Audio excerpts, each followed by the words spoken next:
Hello అండి అందరికీ. రీసెంట్గా వైసీపీ పార్టీ కూటమి ప్రభుత్వం మీద కొన్ని సంచలనమైన ఆరోపణలు అయితే చేయడం జరిగింది. ఆరోపణలు ఏంటి అంటే, మనందరికీ తెలుసు, రీసెంట్గా జగన్మోహన్ రెడ్డి గారికి సంబంధించి రాప్తాడు పర్యటనలో హెలికాప్టర్ అనేది కొంచెం స్వల్పంగా ధ్వంసం కావడం జరిగింది. ఈ స్వల్పంగా ధ్వంసం కావడానికి కారణం ఏంటి అంటే, అక్కడికి జగన్మోహన్ రెడ్డి గారు అభిమానులు దూసుకురావడం ద్వారా ఆ హెలికాప్టర్ ధ్వంసమైంది.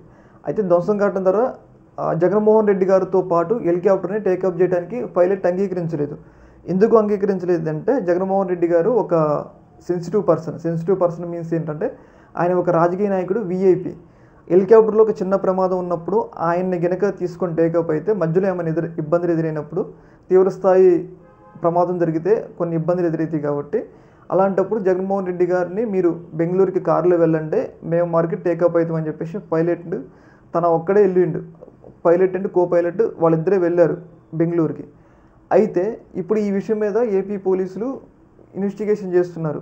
అంటే దీని వెనక ఉద్దేశం ఏంటి అంటే, జగన్మోహన్ రెడ్డి గారికి భవిష్యత్తులో ఏ కంపెనీలు కూడా హెలికాప్టర్ని సదుపాయం అందకుండా చేసేందుకు, ఇప్పుడు జగన్మోహన్ రెడ్డి గారికి సొంతగా హెలికాప్టర్ లేదు, ఆయన ఏమైనా హెలికాప్టర్ కావాలనుకున్నప్పుడు కొన్ని ప్రైవేటు సంస్థల దగ్గర రెంట్కి తీసుకొచ్చుకుంటారు. గంటకి 2 గంటలకింత, గంటకింత అని చెప్పేసి రెంట్కి తీసుకొచ్చుకుంటారు. అయితే ఈ జగన్మోహన్ రెడ్డి గారికి రెంట్కి ఇచ్చేందుకు కూడా ఈ యొక్క కంపెనీలని భయపెడుతున్నారని చెప్పేసి వైసీపీ పార్టీ ఆరోపిస్తుంది. ముఖ్యంగా దానికి సంబంధించిన ఇష్యూ ఏంటంటే, పైలట్లని మన జరిగిన ఇన్సిడెంట్లో వాళ్ళని నోటీసులు ఇచ్చి సీరియస్గా వార్నింగ్ ఇచ్చింది. మీరు కనుక ఈ యొక్క విచారణకు రాకపోతే మీకు తీవ్రమైన ఇబ్బందులు ఎదురైతే అని చెప్పేసి ఏపీ పోలీసులు వార్నింగ్ ఇచ్చారు. అందుకోసం ఆ రోజు రాప్తాడు పర్యటనకు వచ్చిన పైలట్లు ఈరోజు విచారణకు హాజరయ్యారు. అయితే దీన్ని బట్టి వైసీపీ ఏం ఆరోపిస్తుంది అంటే, కేంద్ర మంత్రి రామ్మోహన్ నాయుడు, ఆయన ఏవిగేషన్ శాఖ మినిస్టర్గా ఉన్నారు కదా, ఆయన ఏవిగేషన్ శాఖ మినిస్టర్గా ఉన్నా కదా, ఆ ఆఫీస్ నుంచి, అంటే ఆయన కాదు, ఆ ఆఫీస్ నుంచి కొంతమంది వ్యక్తులు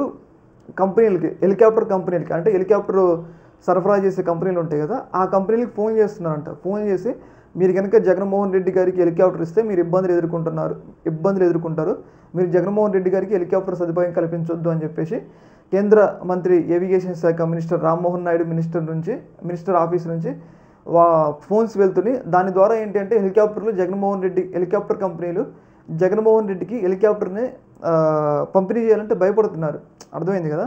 ఇప్పుడు కేంద్ర మంత్రి ఫోన్ చేసి మీరు హెలికాప్టర్ పంపించొద్దంటే జగన్మోహన్ రెడ్డి గారు ఎలా వెళ్తారు? ఆయనకు సొంత హెలికాప్టర్ లేదు. ఆయన వెళ్ళాలంటే కారులోనే వెళ్తారు. కారులో వెళ్ళినప్పుడు ఆయనకి ఏమవుతుంది? ఇబ్బంది ఎదురవుతుంది కదా ఆటోమేటిక్గా. అయితే దీన్ని దృష్టిలో పెట్టుకొని వైసీపీ పార్టీ ఏం ఆరోపిస్తుందంటే, ఆఖరికి జగన్మోహన్ రెడ్డి గారికి హెలికాప్టర్ సదుపాయాన్ని కూడా కల్పించకుండా ఉండేందుకు కంపెనీలు, అంటే హెలికాప్టర్ కంపెనీల మీద ఒత్తిడి తీసుకొస్తున్నారని చెప్పేసి వైసీపీ పార్టీ ఆరోపిస్తుంది. మరి దీని మీద కూటమి పార్టీ అలాగే కేంద్ర మంత్రి రామ్మోహన్ నాయుడు గారు ఎలాంటి స్పందనిస్తారని మనం చూడాలి. ఏదేమైనా కానీ ఒక వ్యక్తి సెక్యూరిటీకి సంబంధించినప్పుడు హెలికాప్టర్లు కంపెనీలు బెదిరించడం అనేది చాలా దారుణమైన విషయం. మరి దీని మీద ఎలా స్పందిస్తారనేది చూడాలి. ఈ యొక్క అంశంలో మీ యొక్క అభిప్రాయం కింద కామెంట్లు తెలియజేయండి. ఓకే.